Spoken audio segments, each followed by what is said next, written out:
Hello student, welcome to learning की दुनिया.com। आज हम Allama Iqbal open university matric code 258 के असाइनमेंट नंबर 1 को डिस्कस करेंगे।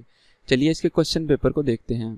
स्टूडेंट, इसके क्वेश्चन पेपर में ये केमिस्ट्री की लेबॉर्ट्री टेक्निक्स हैं। सबसे पहला सवाल है, रदरफोर्ड के एटॉमिक मॉडल के नकाइस पर नोट लिखें।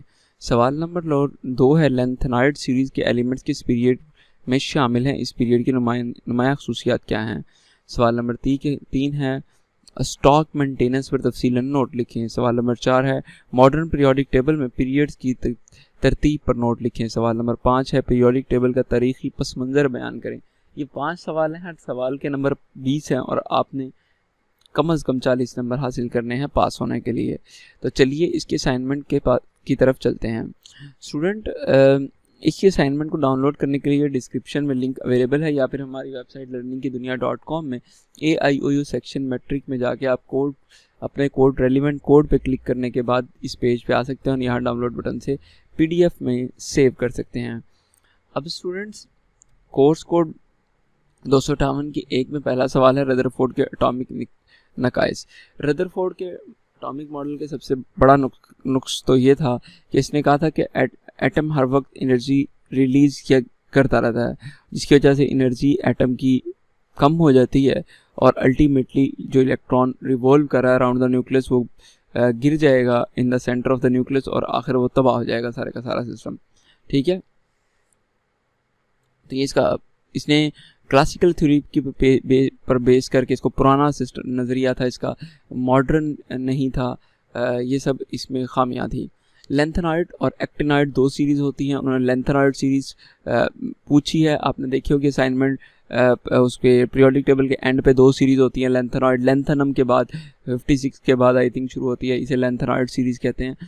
ठीक है, सीज़ियम और रेटॉन तक जाती है, लंबा पीरियड है। ठीक है, P ब्लॉक एलिमेंट्स में ये D ब्लॉक के साथ मौजूद हैं, इन्हें F ब्लॉक एलिमेंट भी कहते हैं। इनमें 14 तादाद है और इसमें 14 इलेक्ट्रॉन्स आते हैं एंड वाले आखिरी शेल में, सबसे आखिरी एलिमेंट के। स्टॉक मेंटेनेंस क्या होता है? केमिस्ट्री के असातिज़ा के लिए एक बड़ी जिम्मेदारी होती है कि जो स्टॉक है, यानी एसिड कितना आना है, स्पिरिट कितना आना है, लैंप्स कितने आने हैं, स्टैंड्स कितने आने हैं, लेबॉर्ट्री में किस चीज़ की ज़रूरत है, केमिकल कौन सा चाहिए, तो ये सब चीज़ें जो हैं उनको मेंटेन करना एक बहुत बड़ा टास्क होता है। ठीक है, इसके रजिस्टर होता है, उसके अंदर हिसाब लिखा जाता है, कौन सी कितनी आई है, इसकी यूज़ कितनी हुई है और कितनी नहीं आएगी और कितनी ख़त्म हो चुकी है। मॉडर्न पीरियोडिक टेबल में पीरियड पे तो तकरीबन 7 पीरियड हैं। पीरियड पहला है जिससे 2 एलिमेंट्स हैं, सेकंड पीरियड में 8 हैं, थर्ड पीरियड में भी 8 हैं, फोर्थ पीरियड के अंदर 18 एलिमेंट हैं और फिफ्थ पीरियड में भी 18 एलिमेंट है। सिक्स्थ और सेवन्थ पीरियड में 32 एलिमेंट है, वो इनकम्प्लीट है और इस तरह से ये 7 के 7 पीरियड मुकम्मल होते हैं। ठीक है, तो ये जनरल इन्फॉर्मेशन जो मुझे पता थी वो तो मैंने आपको बता दी, बाकी आप यहाँ से पढ़ सकते हैं। पीरियोडिक टेबल का तारीखी पस मंज़र क्या है?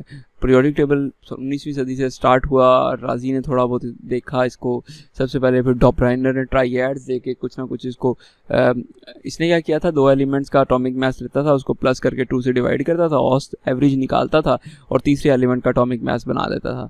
लेकिन ये इतना नहीं चला, कैनिज़ेरो ने काम किया, फिर न्यूलैंड्स ने ऑक्टेव दिए, इसने मौसीकी की बुनियाद पर एलिमेंट्स को अरेंज किया, तो बहुत कुछ किया। लुथरमेयर का एटॉमिक वॉल्यूम उसने पेश किया, फिर मेंडलीव आया, उसने तो कायदा कोशिश की और 56 एलिमेंट को तरतीब दिया। इसके बाद मॉडर्न पीरियोडिक टेबल H मोज़ले ने दिया और उसने एटॉमिक नंबर की बुनियाद पर एलिमेंट्स को तरतीब दिया। तो इस तरह से ये हमारी असाइनमेंट कंप्लीट होती है स्टूडेंट। तो जिसमें जो इन्फॉर्मेशन थी वो मैंने आपको बता दी है। तो स्टूडेंट, आप हमें फेसबुक, ट्विटर, इंस्टाग्राम, पिंटरेस्ट पे फॉलो कर सकते हैं, फॉलो के लिंक यहाँ पर मौजूद हैं। ठीक है, तो इस तरह से आप हमारे साथ जुड़े रह सकते हैं ताकि आप नई आने वाले असाइनमेंट्स, पास पेपर, गेस्ट पेपर या कोई भी मटेरियल है जिससे आप लुत्फ़अंदोज़ हो सकें। खैर, पढ़ाई से लुत्फ़अंदोज़ तो कोई नहीं होता, ये तो आपस की बात है। अच्छा जी, आज के लिए इतना ही है। अल्लाह हाफ़िज़।